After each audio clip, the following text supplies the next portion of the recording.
Practicing.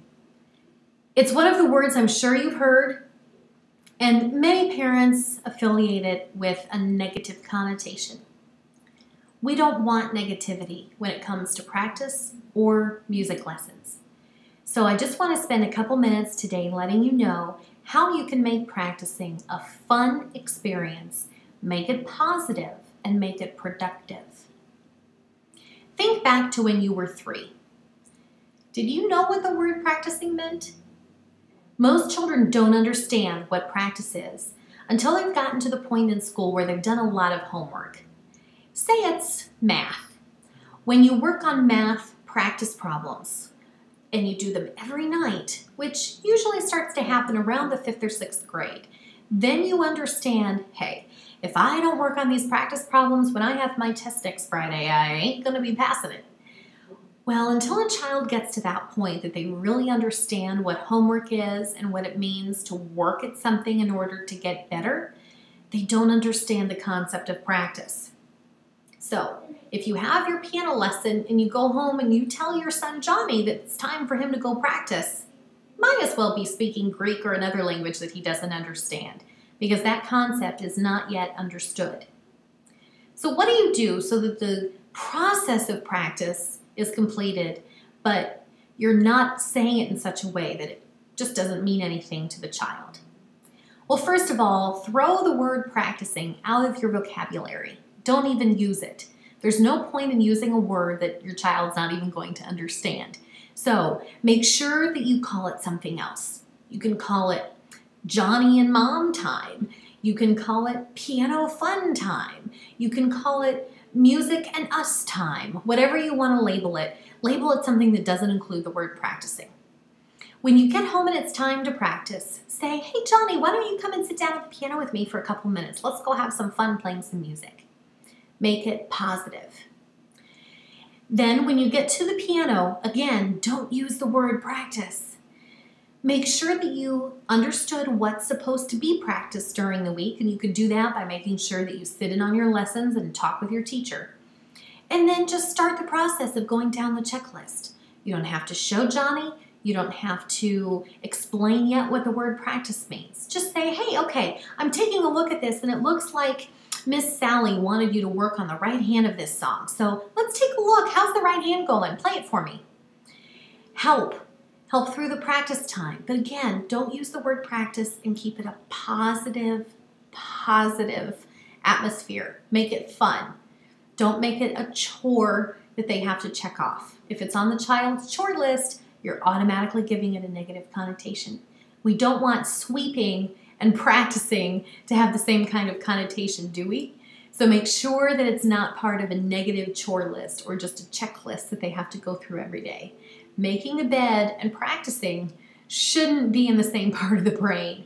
We want for practicing to be fun and for music making to be fun, but you've got to help with that at home. If you're not able to get enough practice time in, just practice as much as you can. We're all busy. I even went through a point in high school where for about 2 years I didn't practice at all. And because of the patience of a wonderful teacher who I had, I still continued through. If I'd had a teacher who had yelled at me and gotten snippy, I'm sure I would have quit.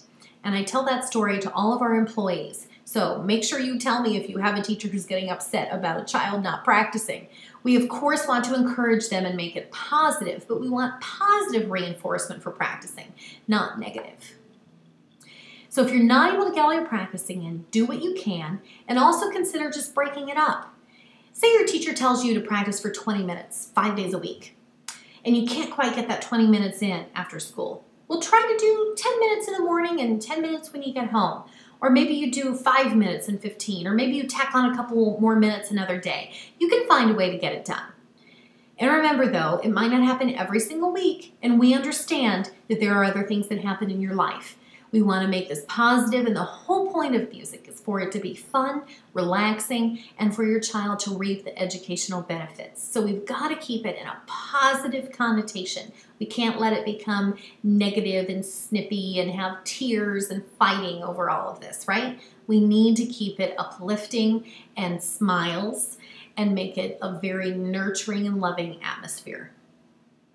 One thing that my mom did with me as a kid was she took a jelly jar, cleaned it out, cut a slit in the lid, and then she duct taped the lid to the jar so that I couldn't get the lid off. And then you can just go to Walmart or Big Lots and get a roll of those movie tickets. And every time I'd practice for a certain number of minutes or however long it might have been, I got a ticket. You can decide what a ticket means for your child. I don't even remember what my ticket meant per ticket, but I would put the ticket in the jar as soon as I got done practicing. Now, that's positive reinforcement because I knew, and I'll tell you here in a second, I knew that I was adding on to the number of tickets I had, and I did it immediately when I got done practicing. So I'd put my little ticket in the jar, and then my mom would say, and I, again, don't remember the number, but she might say, okay, after, say, 20 tickets, we get to go do X. Or, oh, well, you want that new tape? Well, then you need to make sure that you have enough tickets to buy that tape. This kind of also, in a backward sort of way, teaches savings and teaches working towards something instead of just getting whatever we want. So if you want to assign a dollar value to each one of those little tickets, you can drop the ticket in the jar, celebrate the fact that that's getting accomplished, shake up the jar a little bit and see how many tickets you think you have in there, kind of try to count them all with your child. And then the next time they want the next video game or Barbie or CD or app on their computer or whatever it may be, you can say, okay, well, that costs $15. We made each ticket worth $1. So let's go back in and take a look and see how many tickets do we have, and get them out and count them with them. If they have 12 tickets, then you can say, oh, you know what? You're so close. You've got to get 3 more of those sessions in where you get a ticket. So try it 3 more times and then come back and tell me, because then we'll be able to get that for you.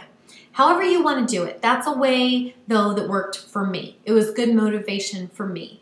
And I still do think that it helps to show the process of saving and working towards something. You don't want to do something every time a child sits down and practices. Just because they've practiced for the day doesn't mean they should go get an ice cream cone. It's part of what is needed and what is expected. So you want to instill that.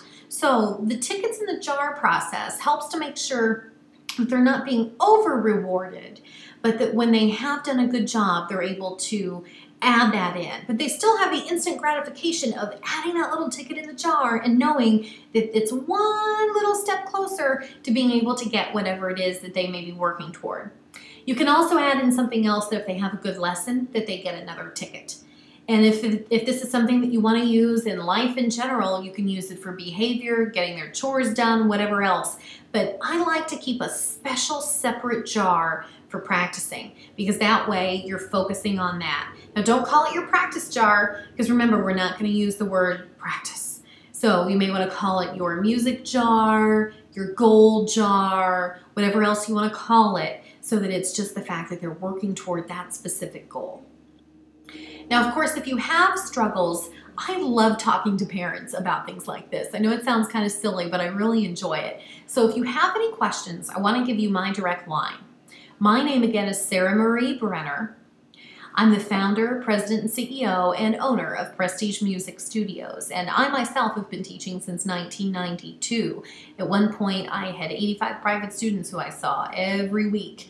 And believe you me, I got a lot of time telling parents how they could help their child with practicing.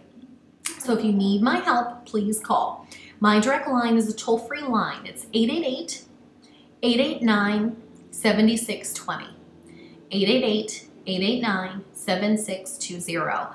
You can also go to our website, and if you go to the faculty and staff listings, you'll be able to find me and send me a message right online.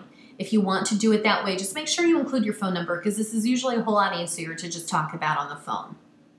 I hope I've given you some ideas and some thoughts today. A couple of other resources that you might want to think about, especially if your child is in the Suzuki method. It's just a must for the parents to read the book To Learn with Love. You should have gotten it as part of your early Suzuki packet when you got your first book and CD. But if you haven't read it yet, please do. It gives wonderful practicing thoughts. And be sure to take a look at the Orange Crate recitals. It's a great idea, and you can read about it in that book. You can also just Google piano practicing tips or violin practicing tips or whatever it may be. Again, you're the adult, use the word practice on your end, but keep it out of the vocabulary that you use with your child so we don't have a negative connotation with practicing. But you can also look online for some of these tips and resources. I hope, though, that you will utilize me when you need help. I'm happy to help you. I want to see you succeed. I want to see your child succeed. And I really want to make sure that you're having fun with this.